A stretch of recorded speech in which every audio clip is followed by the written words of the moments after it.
D'abord, merci pour votre invitation. Je suis très honoré d'être ici à l'ESSEC parmi vous. Merci au CRE. Je suis honoré aussi de passer avant Monsieur Poisson, dont j'admire le discours et que je trouve souvent très très clair. Et donc j'essaierai d'être aussi clair qu'à son habitude. D'abord, je me suis attardé sur le titre, L'économie française, un monde d'opportunités. Et j'ai trouvé que le titre, en fait, était assez provocateur. C'est-à-dire que on est dans un pays qui a 9 millions de pauvres, 10% de chômage à peu près, où il y a à peu près 1 ou 2 millions d'actifs qui sont en train de vivre à l'étranger. Et voilà qu'on fait une conférence sur les opportunités françaises, les opportunités économiques. Donc on peut se demander quand même des opportunités pour qui, en fait, s'il y a autant de personnes qui sont dans des inégalités. On voit ça aussi du point de vue des étudiants, et vous êtes des étudiants. D'un côté, vous avez l'UNESCO qui classe la France à la 5e place mondiale dans l'accueil des étudiants étrangers. Et de l'autre, l'économie française peine à satisfaire ses propres jeunes et ses propres étudiants. On a un taux de chômage des jeunes de 15 à 24 ans de à peu près 20%. Et une enquête de 2016 révèle qu'en France, plus un jeune est diplômé, plus il souhaite s'expatrier. Donc précisément, l'économie française, pour répondre à cette question, semble être de moins en moins synonyme d'opportunité pour les Français. Il n'y a pas assez de chances pour tous. On constate un nombre d'opportunités restreint qui tend à diminuer, mais aussi qu'il y a des opportunités finalement dont on ne se saisit pas. Alors, je vais essayer de me demander pourquoi, aussi de savoir comment est-ce qu'on peut utiliser les opportunités qu'on a et comment créer de nouvelles. J'aimerais aussi examiner qui crée les opportunités, d'où elles procèdent, par quelle institution et à qui elles s'adressent. Alors, d'abord un mot sur le contexte qui détermine notre vie économique et donc ses opportunités. C'est celui, on le voit, celui d'une économie française qui est dans une interdépendance économique extrêmement forte et à l'intérieur d'un libre-échange qui nous fragilise, qui est extrêmement ouvert. Vous connaissez tout ça, je n'ai pas besoin de rappeler quelles sont les institutions. Vous avez l'OMC, vous avez les institutions de la Commission européenne qui veillent à ce libre-échange. Et tout cela participe au fait que nous sommes dans une économie française intégrée dans une division européenne et internationale du travail. Elle dépend de plus en plus de flux et de réseaux qui sont mondiaux. On produit, on consomme, on vend, on achète, on construit sa carrière dans un cadre de plus en plus instable, déloyal et dont la gestion est de plus en plus éloignée. On produit, on consomme dans un cadre qui est extrêmement fragilisant. Et ça participe à réduire nos opportunités, à les rendre aléatoires puisque finalement elles sont décidées à un point de vue qui n'est plus national, qu'on ne contrôle plus. Et ça participe aussi à opposer des opportunités qui sont censées être les nôtres, mais qui nous opposent systématiquement à d'autres peuples. On voit ainsi nos ouvriers qui sont opposés à des ouvriers est-européens, mais aussi nos étudiants qui sont mis en concurrence directement avec des étudiants de la place de Londres ou éventuellement de Berlin. Tout cela procède de deux grands éléments, je pense, qui déterminent notre vie économique et nos échanges. Je pense d'abord au marché unique européen, qui est asymétrique, qui est incomplet, qui est excessivement ouvert à la concurrence. Et celui-ci conditionne, ne l'oublions pas, nos choix industriels, et il concentre aussi l'essentiel de notre commerce extérieur, 60% de notre commerce extérieur. Le deuxième élément, c'est celui de la zone euro. Celle-ci conditionne évidemment notre vie économique, nos échanges, et celle-ci n'a pas les outils budgétaires pour fonctionner correctement. Une zone euro, une zone sans gouvernement économique, non pas que je plaide pour cela, ne peut pas fonctionner correctement. Et aussi, cette zone euro ne bénéficie pas de la confiance politique suffisante pour inspirer une grande crédibilité dans l'avenir. Et là, je vous rappelle aux crises qui sont récentes et depuis d'ailleurs inscrites depuis même plus longtemps, les crises actuelles, tout simplement, qu'on voit en Allemagne ou en Italie, qui sont des crises critiques de la construction européenne et qui procèdent aussi de cet entre-deux des institutions européennes qui ne fonctionnent pas. Ces deux éléments du marché unique et de la zone euro, conjugués, dont chacun est inachevé techniquement, le marché unique n'a pas d'union douanière pour le compléter, et nous vivons dedans, et l'eurozone n'a pas de budget pour fonctionner correctement, Donc ces deux éléments conjugués, qui sont chacun situés dans une impasse politique, je l'ai dit, eh bien, construisent ensemble un contexte qui, pour nos opportunités, est un contexte aléatoire, un contexte d'interdépendance économique qui nous dicte nos opportunités et qui bride nos marges de manœuvre, notre souveraineté politique. Ces opportunités, vous l'avez vu dans l'actualité récente, quelles sont-elles? Celles qu'on nous a exposées comme étant des opportunités pour l'économie française. C'est des opportunités qu'on nous a, par exemple, octroyées. Vous vous souvenez peut-être d'Emmanuel Macron qui était très fier de l'extension du parc Disney en Île-de-France. Donc ça, c'est une opportunité qu'on nous présente comme telle aujourd'hui. De la même manière, le rachat, vous connaissez peut-être EuropaCorp, la Cité du cinéma, Luc Besson, son rachat par Netflix, c'est une opportunité dans le monde actuel. Est-ce que c'est une opportunité réelle? Je ne crois pas. Donc ces opportunités, on nous les octroie, mais aussi on nous les enlève. Quelque part, les États-Unis, à cause de notre alignement politique, peuvent nous enlever les opportunités en nous disant, écoutez, non, il y a des sanctions en Iran, alors Peugeot, alors Renault, alors Orange, alors n'importe quelle boîte française n'ira pas travailler là-bas. Donc ces opportunités, finalement, elles dépendent de moins en moins de nous. Et en plus de ça, elles sont, je l'ai dit, aléatoires. Une autre opportunité qu'on nous a vantée récemment, c'était quoi? C'était l'installation du siège de l'autorité bancaire européenne à Paris. Quelle opportunité? C'était à cause du Brexit. Donc, c'est des opportunités qui sont aussi aléatoires. Alors, à côté de ce monde d'opportunités qui nous échappe de plus en plus, finalement, il y a aussi des opportunités qu'on n'utilise pas. Si je vous disais, par exemple, que la France était une économie monde en puissance, vous ne me croiriez pas, ou alors vous trouviez ça pas très, très crédible. Et pourtant, à bien des égards, la France est mondiale. Ces territoires ultramarins, je pense à Mayotte, la Polynésie, et tant d'autres territoires, la Corse, son domaine maritime, grâce à ces territoires ultramarins, nous avons le deuxième domaine maritime au monde. On n'a pas la deuxième marine au monde. On se souvient plus de la marine de plaisance qu'il peut y avoir dans les ports de Bretagne qu'une puissance qu'on aurait peut-être dans l'océan Indien ou dans l'Atlantique et qu'on n'a pas. Donc, il ne suffit pas finalement d'avoir un vaste territoire, d'avoir un accès à tous les océans comme on l'a, ou alors même d'avoir une langue. Nous avons une langue qui est partagée par, nous disent certains instituts, par 220 millions d'individus, que ce soit leur langue maternelle ou une langue secondaire qu'ils ont apprise. Eh bien, même le partage de cette langue ne permet pas finalement que tous ces attributs-là soient des opportunités. On voit bien que ces ressources, notre domaine maritime, notre territoire ultramarin mondial et notre langue en partage sont bien plus virtuelles qu'actuelles, qu'elles sont moins des chances dans la réalité que sur le papier. Alors, on pourrait se demander un peu comment faire à partir de ça, à partir de ces opportunités qui nous échappent, de celles qu'on n'utilise pas. Comment faire en sorte pour que l'économie française soit à nouveau synonyme d'opportunité? Alors, j'aimerais bien vous proposer de réfléchir au parallèle suivant. Il y a 60 ans, en fait, il y a 58 ans, en 1960, c'était sur la question du fédéralisme que l'Empire français a éclaté. Un empire français que vous connaissez, qui était à la fois en Indochine et en Afrique, et surtout en Afrique. Et donc, c'est sur cette question du fédéralisme que l'Empire français a éclaté. Je trouve qu'on n'a pas voulu, on n'a pas pu transformer un État impérial, qui était sur toutes les mers, on n'a pas pu le transformer en un État fédéral et multiculturel. Ça a été un refus. Et je trouve que si vous connaissez les questions qui sont abordées sur cette époque, on présente souvent la fin de l'Empire comme une question comptable. En fait, c'est bien plus que ça. C'est une question macroéconomique et politique. Et aujourd'hui, c'est précisément cette question qui divise l'Europe, qui conditionne le développement de l'économie française. En un siècle, on a donc cherché à agrandir notre économie à travers deux stratégies, qui l'ont chacune d'abord extravertie, puis fragmentée, et enfin ralentie, plutôt qu'émancipée.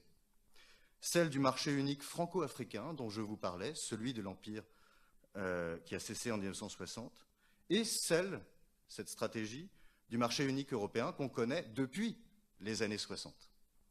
Deux stratégies économiques qui portent ensemble des grands ensembles politiques, qui sont finalement les fers de lance de grands ensembles politiques, l'Empire d'un côté et l'Union européenne de l'autre, dont à chaque fois l'économie française n'est pas le centre, mais une des parties.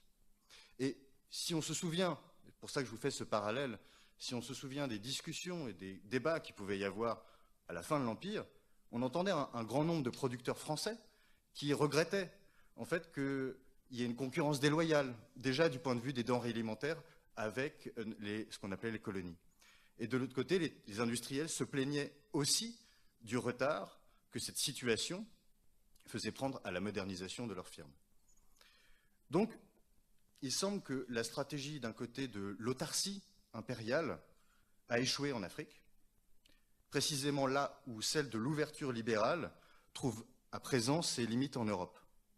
Dans un projet politique démesuré, post-national, fédéral, dans une aventure pressentie comme rentable, on nous disait Lord d'Afrique, de la même manière qu'on nous disait cet grand espace européen, cette prospérité qui va affluer sur nous, eh bien ce projet, ces aventures successives n'ont pas permis finalement de renforcer ce qu'elles devaient rentabiliser. Elles ont permis seulement de fragiliser l'économie française. Et elles n'ont surtout pas permis à notre pays en fait de déterminer une position d'équilibre entre le continent européen, qui est un espace de communauté de civilisation qu'on partage avec des États-nations, et aussi notre voisinage immédiat, méditerranéen et africain, dans lequel on a tout intérêt à se projeter. Et j'en conclurai par une thèse, une affirmation que je vous propose aussi, c'est que l'Afrique est le seul autre continent, mis à part l'Europe, où la France peut jouer un rôle, peut trouver de nouvelles sources de croissance, tout en tirant les leçons du passé, parce que vous imaginez bien que ce n'est pas un projet de nouvel impérialisme qui doit se faire jour, c'est plutôt un projet d'équilibre, tout en gardant des marges de manœuvre politiques. On a bien vu que les deux expériences passées nous avaient complètement rendus prisonniers. Alors, en Afrique, pour vous donner un petit peu la situation, la France apparaît aujourd'hui sans stratégie. Elle passait d'un extrême à l'autre. Elle apparaît dans un processus de désengagement qui est continu. Le continent représente 2% de notre commerce extérieur. C'était 60% il y a 60 ans. De la même manière que, ironiquement, aujourd'hui, c'est 60%. Je n'en fais pas une analogie si forte que ça, si significative. Mais aujourd'hui, c'est encore 60% de notre commerce extérieur qui est déterminé par nos voisinages européens. Hier, c'était 60% qui était déterminé par notre voisinage méditerranéen et africain. Il y a sans doute un équilibre à trouver. Et donc, aujourd'hui, d'un excès à l'autre, l'Afrique, c'était 60% du commerce extérieur, c'est aujourd'hui 2% du commerce extérieur français. Et pour quel commerce?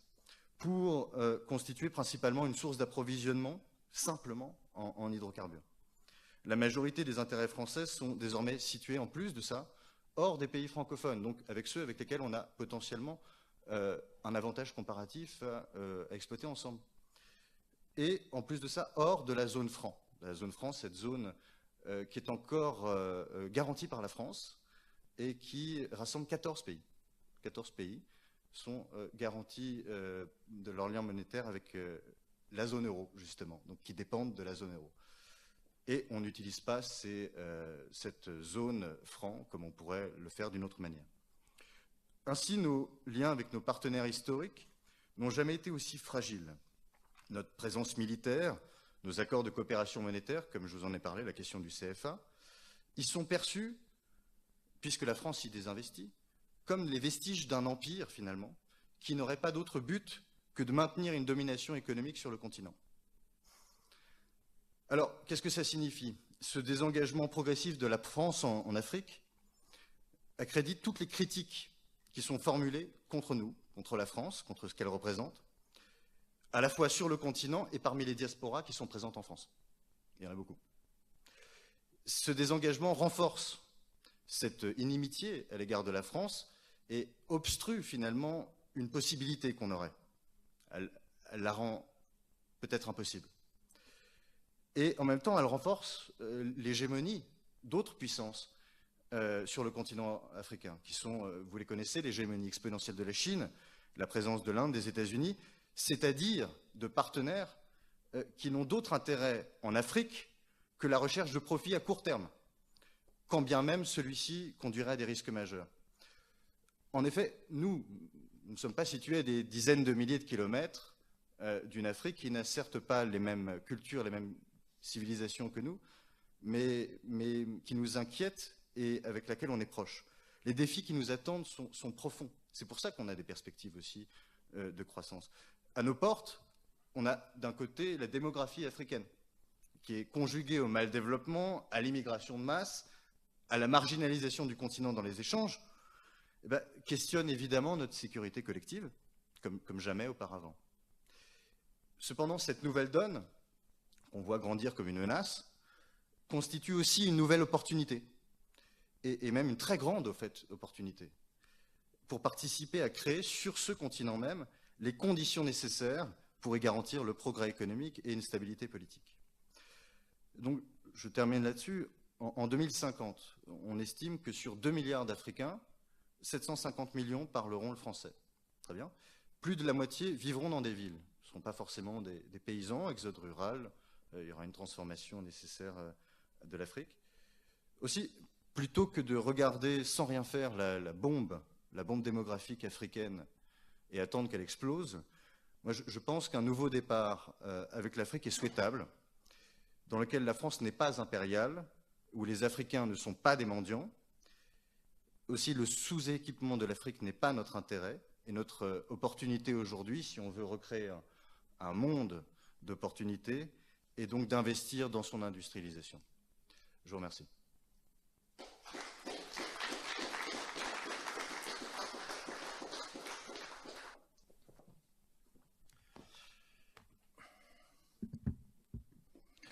D'abord, je voudrais vous prier d'excuser le retard avec lequel je vous ai rejoint. Vous remercier deuxièmement d'avoir bravé le beau temps pour un échange de cette nature. C'est jamais facile compte tenu du fait que les pelouses de proximité sont accueillantes. Il y a certainement 2-3 estaminets pas très loin d'ici dans lesquels vous avez vos habitudes. Donc merci d'avoir renoncé à tout ça. Pour m'entendre par surcroît faire le potache, je l'ai été quelques années dans ma vie avec une certaine réussite, il faut bien le reconnaître. Je ne vais pas traiter le sujet sur lequel vous m'avez sollicité. Ou plutôt, je vais le traiter d'une manière un peu inattendue. Et je suis d'autant plus satisfait d'avoir pris cette option qu'après avoir entendu le propos brillant de M. Vialet, je préfère vous parler de vous et vous dire que, nom d'une pipe, vous vous êtes mis dans une sacrée sauce, parce que, à la fois, le monde qui vous attend va être affreusement difficile, mais il va être passionnant. Et je préfère essayer de vous dire ce que je comprends du monde qui vous attend, ce que vous aurez à y faire. Moi, je ne sais pas quels sont les métiers de demain. Je ne sais pas comment seront structurés les marchés de demain. Je ne sais pas si l'euro sera encore la monnaie européenne dans 10 ans. Je ne sais pas si l'Union européenne existera sous ses formes actuelles dans les années qui viennent. Je ne sais pas si nous résisterons au choc migratoire. Je ne sais pas si les pays de l'Europe orientale continueront de se laisser imposer sans rien dire ou en protestant mollement des politiques dont ils ne veulent pas. Je ne sais pas si les États-Unis et la Chine se feront la guerre. Je ne sais pas si l'Europe sera leur terrain de jeu. Je ne sais pas si un jour les Chinois et les Américains considéreront que finalement en Afrique on peut y rester longtemps et aussi évacuer définitivement la France. Je ne sais pas si nous profiterons de tout ce qui nous attend en Amérique latine et en Amérique du Sud en particulier, c'est-à-dire ces pays qui n'attendent qu'une chose, c'est que nous venions, parce qu'ils ne veulent voir, et tout le monde peut les comprendre, ni les Anglais, ni les Espagnols, ni les Italiens, ni les Américains du Nord. Ils attendent qu'on arrive et on n'arrive pas. Donc, ajoutez à votre case de pays dans lesquels vous êtes potentiellement les bienvenus, l'Amérique latine, apprenez l'espagnol, je vous garantis que ça peut être un atout pour le futur. Je parle avec une absence totale d'objectivité. Je dis volontiers que si je n'étais pas français, je serais très volontiers espagnol. J'aime beaucoup ce pays, je parle cette langue. Mais franchement, le grand oublié du Quai d'Orsay qu'est l'Amérique latine depuis un demi-siècle m'interroge à chaque fois que j'y mets les pieds. J'y étais encore il n'y a pas très longtemps, quelques jours. Je me demande pourquoi et comment on peut tenir si peu de cas de ce magnifique continent et de populations qui ont une considération pour la France si haute. Je vais commencer par vous dire deux choses. Je pense que vous les savez déjà. La première, c'est que nous sommes nés dans un pays de cocagne. Nous avons tout, absolument tout. Tous les paysages, tous les climats. Alors évidemment, si vous préférez les tropiques, les plages de sable blanc, et il y en a encore en métropole, hein, ou en Corse, donc pas très loin d'ici. Mais il y en a quand même, moins que sous les tropiques, mais l'outre-mer fait partie de la France, que je sache, et on peut aussi en profiter. Nous avons une gastronomie sans égale, une langue que tout le monde nous envie, et elle sera la deuxième langue parlée au monde, sans doute, dans une cinquantaine ou soixantaine d'années. Donc apprenez le français aussi, pendant que vous y êtes, ce sera un bon investissement. Je veux dire par là, apprenez à lire et à écrire, mais pour de vrai. Pour de vrai. L'avenir appartient à ceux qui maîtrisent la langue française, qui savent lire et écrire. C'est-à-dire qui comprennent ce qu'ils lisent et qui savent restituer par écrit ce qu'ils veulent dire.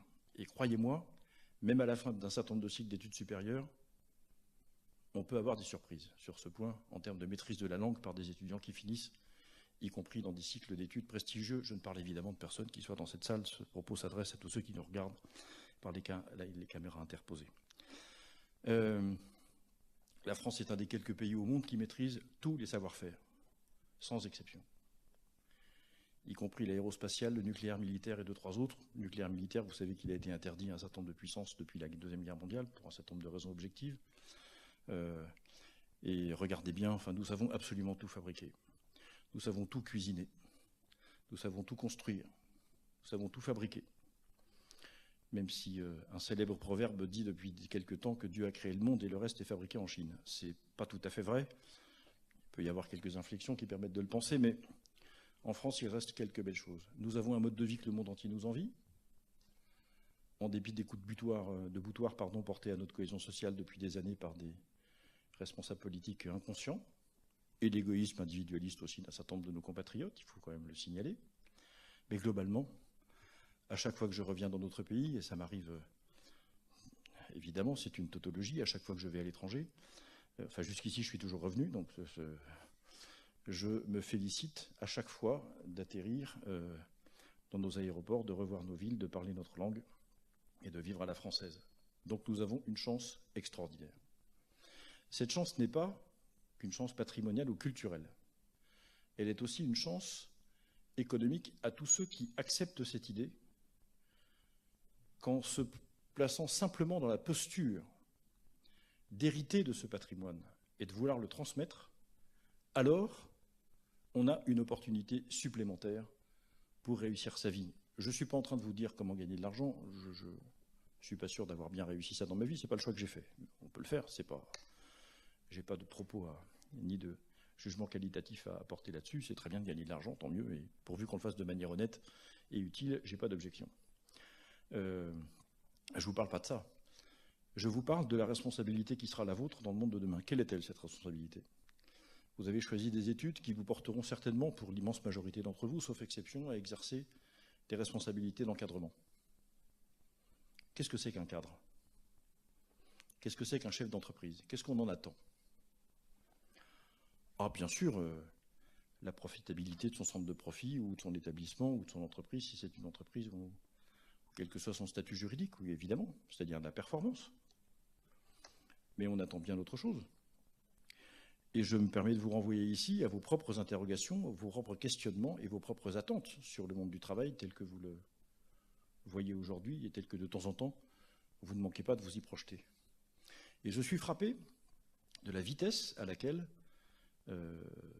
s'effectue cette évolution que je vais décrire maintenant. Il y a une petite quinzaine d'années, j'ai fondé et dirigé un cabinet de consultants qui est spécialisé dans les questions de systèmes d'information et de ressources humaines.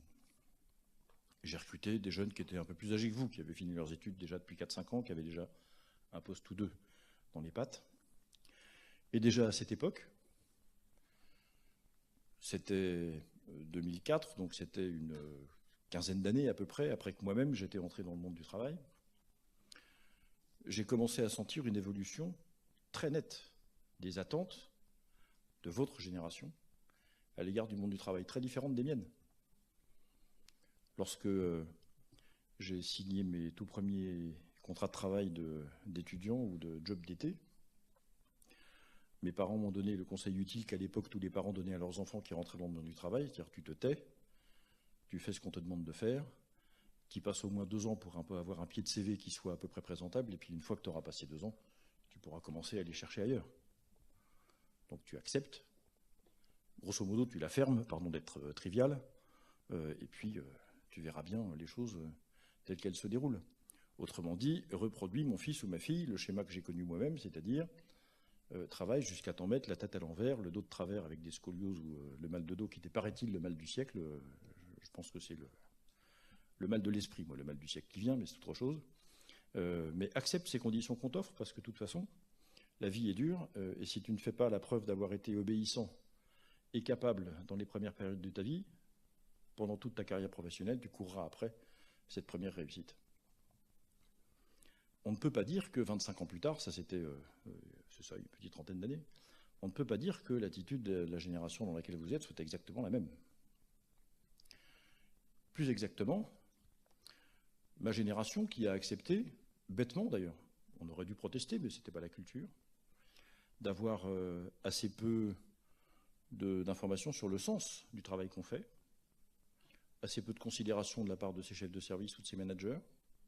Je parle de considération humaine, je ne parle pas de rétribution salariale. Assez peu de partage des décisions et d'association aux orientations, aux décisions qui sont prises. Finalement, un environnement de travail, une qualité de vie au travail qui pouvait être correcte, mais sans plus. Et d'être rémunéré au-delà des heures légales, jamais. C'est-à-dire qu'il y a toute une génération, la génération de vos parents, n'a certainement pas connu ce qu'étaient les heures supplémentaires rémunérées. Ça fait partie aussi des... Bien, vous n'êtes plus aujourd'hui dans cette attitude-là. Et en général, les Français n'y sont plus.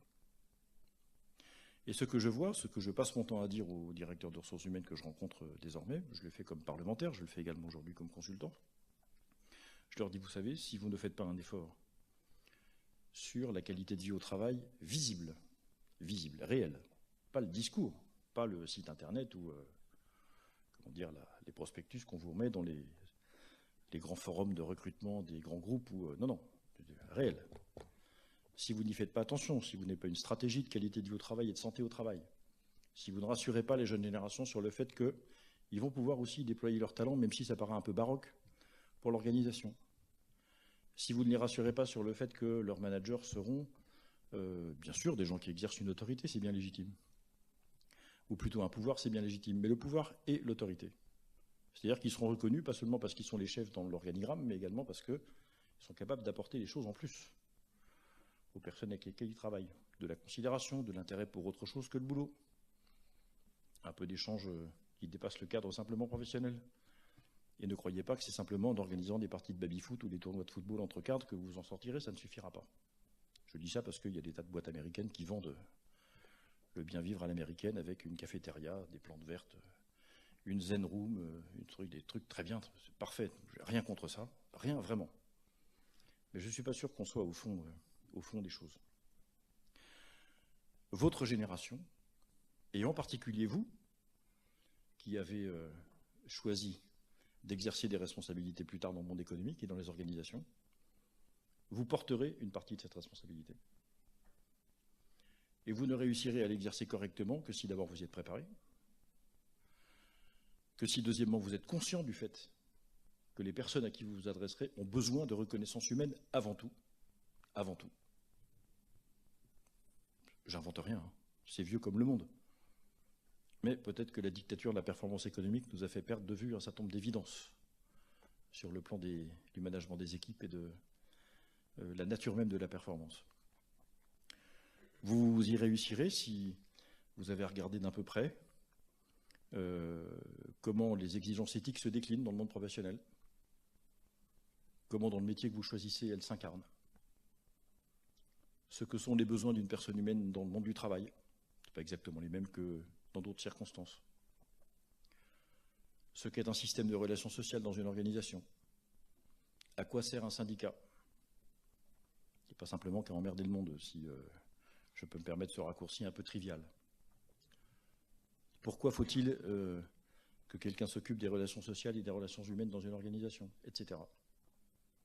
Si vous n'apprenez pas ça, si vous ne vous formez pas à ça, si vous n'êtes pas conscient de ces urgences, alors je pense que vous passerez à côté d'une partie de votre responsabilité et vous en serez malheureux. Et les gens autour de vous seront malheureux. C'est pour ça que je vous dis que vous avez une responsabilité qui est incroyablement lourde. Mais vous avez le talent qu'il faut pour la porter, donc pas d'inquiétude. Il suffit de travailler, de choisir les bonnes cibles. Alors oui, je sais bien que je sais où je parle.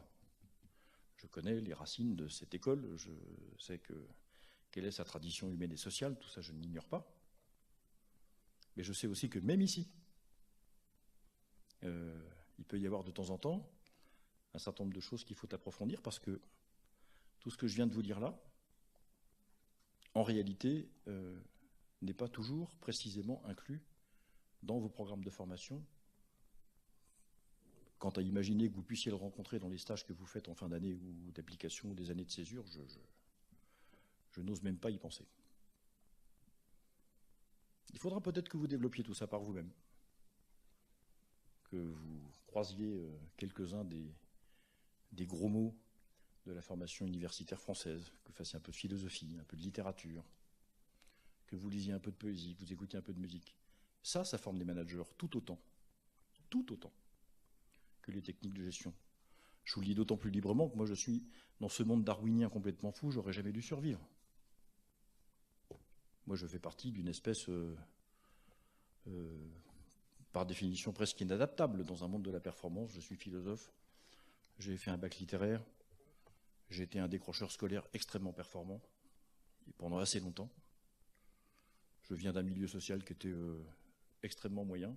Mes parents n'y étaient pour rien, mais c'était la crise. J'aurais pas dû survivre. J'aurais même raisonnablement jamais dû choisir de faire des études de philosophie. C'est complètement... Ça n'a aucun sens. Mais justement, ça n'a que du sens. Je n'ai fait que ça, qu'étudier ça, de toute ma vie. Et j'en suis heureux. Alors, il ne faut pas que tout le monde soit philosophe, parce que sinon ça va être un beau bazar. Donc, mais je vous encourage vraiment à essayer d'imaginer la manière dont vous, avec votre talent, avec le choix de métier que vous ferez, avec la disponibilité qui est la vôtre, la culture qui est la vôtre, ce que vous pouvez travailler, approfondir, pour faire en sorte que, avant tout, quand vous serez en situation de responsabilité, vous soyez empreint et empreinte d'humanité. C'est d'abord ce que vous demanderont vos collaborateurs. Oui, il faut être performant, il faut être technique, mais rassurez-vous, beaucoup des techniques que vous apprenez aujourd'hui, vous devrez les oublier dans le premier job que vous prendrez parce qu'on vous demandera de faire autrement. C'est pas grave, hein, vous ferez ça toute votre vie. C'est pas un drame. Vous avez appris à faire d'une façon, c'est comme de faire une omelette en mettant les œufs d'abord ou le lard d'abord, c'est pas grave, ça fait quand même une omelette. Mais de temps en temps, il faut inverser le processus. Pas d'importance. C'est pas là-dessus que vous serez jugé. C'est pas là-dessus que vous saurez si vous êtes capable de motiver une équipe ou pas. C'est pas là-dessus que vous réussirez à faire en sorte que ce monde qui accepte mal l'idée de prendre un risque, eh bien dans votre équipe, tout à coup, on acceptera de prendre des risques. C'est pas là-dessus que vous réussirez à faire que des gens qui ont parfois du mal à s'engager dans tous les aspects de la vie, quand vous leur demanderez quelque chose, ils s'engageront. C'est pas là-dessus que vous les convaincrez que quand ils comprennent pas ce qu'ils font, quand ils vous auront écouté, ils comprendront que ce qu'ils font a un sens. Et s'ils ne le savent pas, ils travailleront moins bien. C'est pas sur les techniques que vous convaincrez vos patrons ou que vous serez vous-même convaincu que, effectivement, qui investit dans la santé de ses salariés et leur bien-être investit dans les résultats de l'entreprise, en réalité. Comme dit l'autre, c'est pas de la charge, c'est de l'investissement. C'est tout ça qui vous attend. D'une certaine manière, peu importe l'univers dans lequel vous serez amené à accomplir tout ça. Alors bien sûr, il faudra un métier qui vous convienne, un groupe qui a une identité ou une entreprise qui a une identité dans laquelle vous vous sentez bien, un produit ou des services avec lesquels vous vous sentez en harmonie pour pouvoir évidemment les améliorer, les vendre aussi à vos équipes. Il faudra tout ça, évidemment, bien sûr. Je ne dis pas que le métier que vous ferez n'a aucune importance. Je dis qu'il sera irrigué par quelque chose qui est au-delà des techniques que vous apprenez aujourd'hui, au-delà même de ce que vous êtes aujourd'hui et au-delà de ce que fait l'entreprise. Ce qui tue le monde, bien sûr qu'il y a la globalisation sauvage dont M. Vialet parlait tout à l'heure, il a parfaitement raison. Bien sûr, la domination de l'argent, bien sûr, etc. Mais c'est le fait que il y a beaucoup de gens qui vont travailler le matin qui ne savent pas pourquoi. Ils ne savent pas à quoi ça sert. Ils ne savent pas quel bien ça fait. Ils ne savent pas pourquoi c'est utile.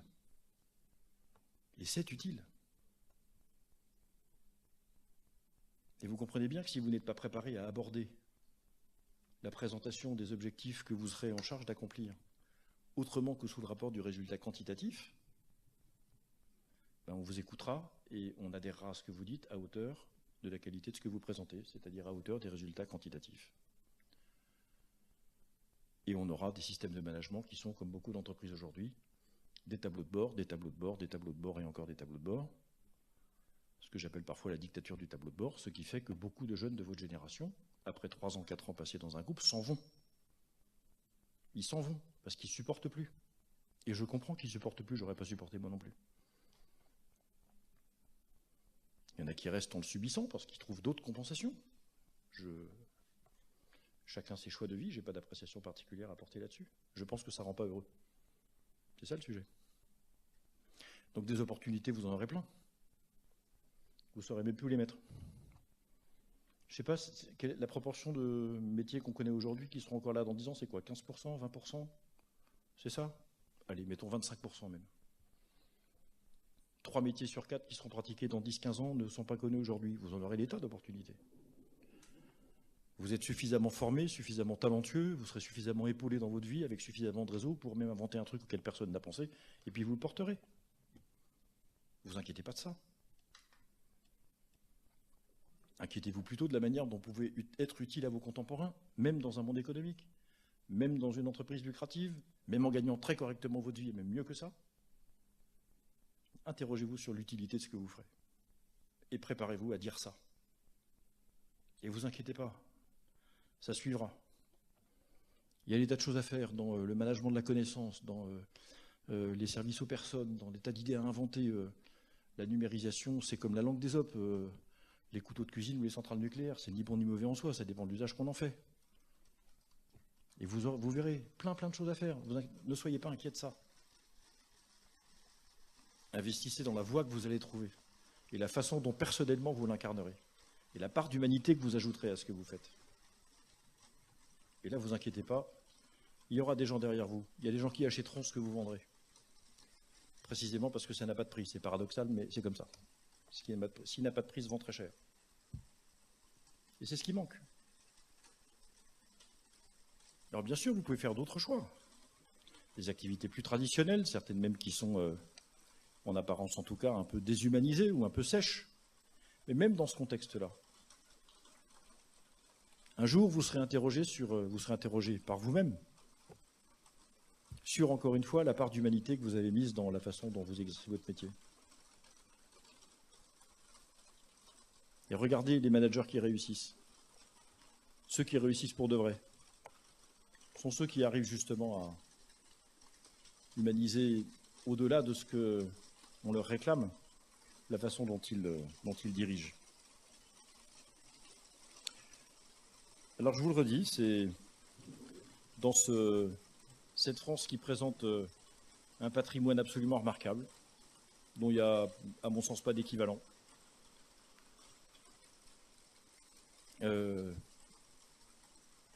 Un pays où je comprends que on puisse avoir envie de quitter notre pays pour faire sa vie, hein, parce qu'on considère que c'est compliqué de le faire ici.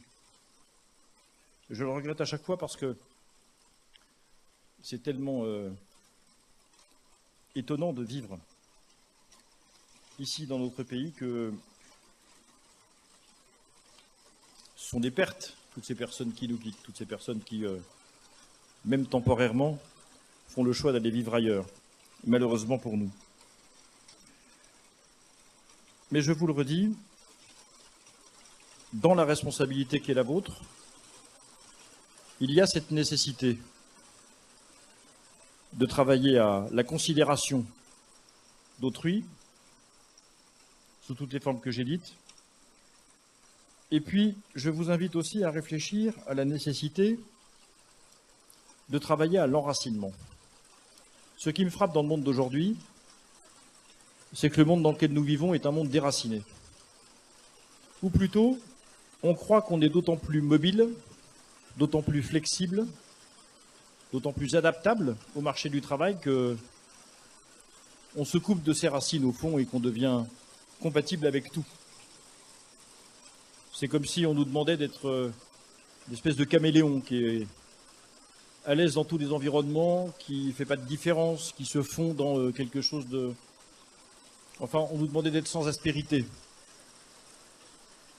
Une phrase pour résumer ça dirait « On a d'autant plus d'avenir qu'on accepte de ne pas avoir de passé ».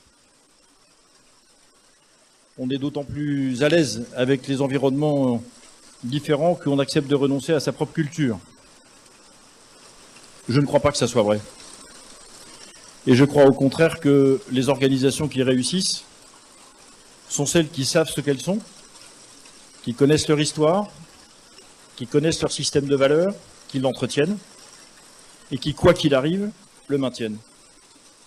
Ça veut dire qu'ils sont enracinés dans un patrimoine, une culture, parfois une région, qui n'ont pas peur de revendiquer exactement ce qu'elles sont. De la même façon, une équipe de travail, lorsque vous serez à la tête d'un service ou d'une entité, d'un établissement, d'une agence, je ne sais pas, quel est votre futur, ce que vous avez en tête, les morceaux d'organisation répondent à la même logique d'enracinement, la même logique de référence culturelle qui doit irriguer, encore une fois, le quotidien de ce que vous faites, de ce que vous demandez de faire et de ce que vous accomplissez vous-même. Et dans les années 90, vous devez lire ça dans les livres d'histoire économique récente, on était persuadé que le recentrage sur le cœur de métier ou le recentrage sur le produit d'origine valait enracinement. Danone se remet à faire des yaourts nature ou à considérer que vraiment son cœur de métier c'est le yaourt nature, donc tout ce qui s'en éloigne trop, il l'enlève. On a vu ce mouvement dans beaucoup d'entreprises, beaucoup de grands groupes se recentrer vraiment sur leur cœur de métier. Stratégiquement, c'était d'ailleurs intelligent. Ça a sauvé plus d'un groupe et plus d'entreprises dans le monde, bien sûr. Mais encore une fois, je ne vous parle pas du produit ni de la performance économique, je vous parle d'autre chose. Je vous parle de l'environnement de valeurs et de culture sans lesquels l'organisation dans laquelle vous serez ne tient pas, sans lesquels on ne sait pas fabriquer le produit que vous fabriquez ou rendre le service que vous rendez, et sans lesquels il n'y a pas de vie commune. Et au fond, votre plus grande responsabilité, elle est simple à décrire. Vous allez devoir combattre tous les jours cette tare du monde contemporain qu'est l'individualisme universel et l'égoïsme généralisé. C'est ça votre ennemi. C'est pour ça que je vous disais tout à l'heure que le choix que vous avez fait est affreusement difficile. Mais j'ai une bonne nouvelle pour vous. C'est très exaltant, c'est passionnant, et vous avez tous les atouts qu'il faut pour ça. Et c'est sans doute ce qu'il y a de plus intéressant dans la vie, de faire évoluer culturellement les organisations et accompagner l'évolution des personnes. Mais vous comprenez bien que d'accompagner l'évolution des personnes ne se fait pas qu'à l'aide d'indicateurs économiques ou de process industriels. Ça se fait en accompagnant les personnes. Pardon de ce truisme. Ça veut dire du temps passé, de la proximité, de l'écoute, du respect, de la considération. Et ça, si le chef n'est pas le premier à donner tout cela, ça n'existe pas. La confiance, comme le système de valeurs, est d'abord portée par l'autorité. Sinon, il ne fonctionne pas. Pour ces raisons, je vous le redis, vous avez une très belle tâche devant vous. Il n'y a aucune raison que vous soyez effrayé par ça, même si ça va être bien. Ça va être long, passionnant et compliqué, mais ça va être très bien. Et vous rendrez, quand vous aurez fait ça, vous aurez la satisfaction d'avoir obtenu de fruits magnifiques dans les organisations où vous serez. Au passage, vous aurez remis d'aplomb des personnes qui rencontraient des difficultés personnelles ou qui se seront reconstruites dans un univers de travail devenu ou redevenu humain. Vous aurez la joie d'avoir réalisé des performances économiques, c'est toujours gratifiant. Et puis, vous aurez donné aussi, sans doute pour le coup, à votre tour, beaucoup d'opportunités à ceux qui peut-être ne l'auraient pas découvert en traversant d'autres personnes que vous. Donc votre responsabilité individuelle est importante, mais il y a au bout de cet exercice des choses, encore une fois, et des éléments de vie extrêmement gratifiants et très nobles, en définitive. Ce qui est le propre de l'activité d'un chef. C'est difficile, c'est très exaltant, et c'est noble. Je vous souhaite évidemment de découvrir cette noblesse-là, et je me tiens maintenant à votre disposition pour répondre à vos éventuelles questions. En dépit de l'eau qui tombe, il est rare que l'eau soit ennemie des poissons, mais c'est le cas ce soir. Donc ne tirez pas trop parti de cette circonstance, s'il vous plaît. Merci beaucoup.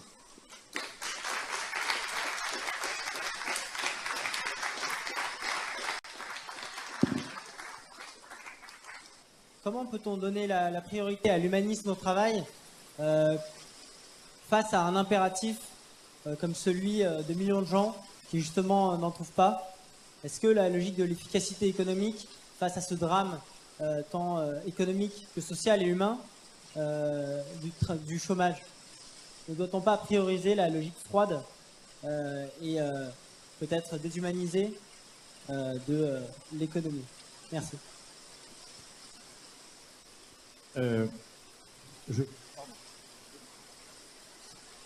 Alors ça, c'est en général, quand on pose une question comme ça, on termine par la phrase « vous avez 4 heures ». Vous avez entendu ça de temps en temps. Je vais essayer de répondre néanmoins de manière un peu synthétique. Il y a une conception de l'économie, comme vous dites, qui est froide. Mais il y a d'autres conceptions de l'économie. Nous sommes habitués, nous, le monde occidental, on va dire, est dominé par, effectivement, une conception des échanges économiques dans laquelle la monnaie dirige les politiques publiques, ou plutôt la politique monétaire s'impose aux politiques publiques. En tout cas, c'est vrai en Europe. On peut, a priori, faire de tout une marchandise, y compris des bébés sur Internet. J'ai fait le test il y a 2 ans, non pas de l'acheter, mais de m'enseigner pour savoir comment on fait. Mais il n'y a pas que ça. Vous pouvez acheter tout maintenant aujourd'hui. Des organes, des armes, de la drogue, tout. Vous pouvez tout acheter. Et on est habitué à ce que, finalement, seul le résultat économique après impôt d'une entreprise soit considéré comme indicateur de sa réussite et de sa performance. Même la mécanique, il y a quelques années, a rendu obligatoire les bilans sociaux dans les entreprises et dans les collectivités, n'a pas suffi à faire évoluer ce regard en disant finalement, qu'est-ce qu'une entreprise qui réussit? C'est sans doute une entreprise qui gagne de l'argent, mais c'est également, 1, une entreprise qui satisfait le besoin de ses clients, et 2, qui rend heureux, ou en tout cas qui ne rend pas malheureux, les salariés qui travaillent sous son autorité. C'est précisément, je crois, parce qu'on est en déficit de pondération ou de poids des indicateurs humains dans le calcul des résultats économiques que le monde occidental va de travers. C'est ce que je pense. C'est-à-dire, bien loin de dire considérons la seule brutalité du résultat, faisons ça encore davantage et on arrivera à résoudre le chômage de masse. Je crois exactement le contraire. Autrement dit, je crois dans le fait que les échanges non lucratifs ou à but non lucratif créent de l'activité. Regardez les quasiment 2,5 millions de salariés qui travaillent dans le secteur non lucratif, dans ce qu'on appelle l'économie sociale et solidaire, monde associatif, des entreprises publiques ou à statut public, etc. Et heureusement qu'ils sont là. Je crois que là où effectivement on met un surcroît d'humanité dans le management, dans la manière de diriger les équipes, on a de meilleures performances. Comme je vous le disais tout à l'heure, il n'y a pas de meilleur investissement que d'investir dans la santé et la qualité de vie au travail de ses salariés. Si vous le faites, vous aurez des performances bien supérieures à ce que vous obtenez si vous ne le faites pas. Ah, ça va coûter de l'argent dans un premier temps, mais c'est pas ici que je vais avoir l'outrecuidance de vous rappeler la différence entre un investissement et une charge. Vous êtes assez grand pour ça, donc c'est exactement ce schéma.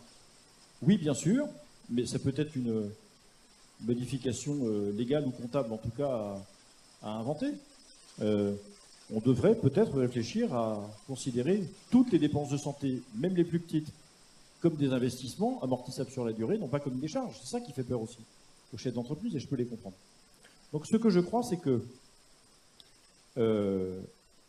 à partir du moment où vous laissez justement libre cours aux échanges et vous laissez la richesse se créer dans une espèce de dérégulation, vous ne dites pas ça, mais je tire la ficelle exprès pour me faire comprendre. Regardez comment fonctionnent les sociétés dérégulées, ou dans laquelle on abandonne le principe de régulation, et on abandonne en même temps la volonté de rendre le travail plus humain, généralement parlant. Ce sont des sociétés qui ont deux caractéristiques. Soit elles connaissent le chômage de masse, soit elles ne connaissent pas le chômage de masse, mais alors il n'y a pas de classe moyenne et la pauvreté s'y étend de manière absolument incommensurable. Mais la pauvreté est une certaine forme de malheur social. On parle souvent des sociétés anglo-saxonnes comme modèle. J'ai beaucoup d'amitié pour les Américains, bien sûr, comme tous les Français, mais à aucun prix je vivrai aux États-Unis. Aucun. Aucun. Parce que l'arbitrage qui a été fait par les États-Unis, c'est une certaine forme de dérégulation économique, en réalité moins que ce qu'on croit, mais alors au prix d'une espèce d'isolement social, sanitaire, d'éducation, etc., qui n'est exactement pas ce qu'on a comme type de référence et de modèle en France. Et pourtant, Dieu sait que c'est beaucoup plus facile qu'en France de monter une entreprise, de recruter des personnes, de les débaucher d'ailleurs aussi, de faire des résultats, il y a moins d'impôts, il y a tout, il semblerait y avoir un modèle dont tout le monde a envie, au prix d'un ajustement social extrêmement brutal. C'est ça qu'on voit assez peu souvent, comme en Angleterre d'ailleurs. Donc je ne crois pas, moi, que le fait de donner libre cours en réalité à l'atteinte du résultat soit la meilleure manière de faire. Et je pense même l'inverse. Encore une fois, le simple fait d'associer davantage les salariés aux décisions qui les concernent. Je ne dis pas qu'ils décident à la place du patron, je parle de les associer. Ça ne veut pas dire qu'il n'y a plus de patron. Associer les salariés davantage. Faire attention à leur qualité de vie au travail et à leurs conditions et à leur environnement de travail. Faire attention à ce que l'encadrement intermédiaire soit exactement dans le même état d'esprit. Ça produit des résultats économiques performants.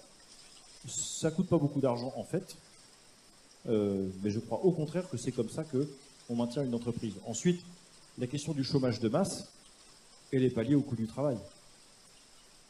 Ça, c'est un très mauvais. C'est un chef d'entreprise qui vous le dit. J'ai assez pratiqué dans la vie pour le savoir. Ce sont les normes qui rendent les choses compliquées. C'est le coût de la production. C'est pas le coût des salaires, c'est le coût de la production. Bien avant le coût du salaire. Vous savez, l'écart qu'il y a entre, je prends l'industrie automobile parce que j'ai regardé ça de près, l'écart qu'il y a entre le salaire moyen d'un ouvrier de l'automobile en Allemagne et le salaire moyen d'un ouvrier de l'automobile en France, il est de moins de 2%. Sur quelque chose qui ne représente pas la majorité des dépenses d'une entreprise dans ce type d'industrie, puisque ce sont les achats de matières premières qui sont évidemment, et d'investissements en machines qui sont les plus importants. C'est pas là-dessus que se fait la différence entre la France et l'Allemagne, c'est ailleurs. C'est la normalisation, c'est la qualité du dialogue social, c'est la formation professionnelle et l'apprentissage, c'est là-dessus que les Allemands font gagner leur industrie par rapport à la nôtre. Pas sur les dépenses qui sont liées aux personnes, mais parce qu'il y a du dialogue social, alors évidemment, on prête davantage d'attention à tous les éléments que je citais tout à l'heure, c'est-à-dire la qualité de la vie des hommes qui travaillent, des hommes et des femmes qui travaillent dans les entreprises. Donc, au contraire, attaquons-nous à raboter toutes les normes qui ne servent à rien et qui sont en plus surtransposées en France, comme vous le savez certainement, et qui génèrent des coûts de production très élevés pour rien. Commençons par ça, avant de se dire que décidément le personnel coûte trop cher. Je caricature, c'est pour me faire comprendre rapidement.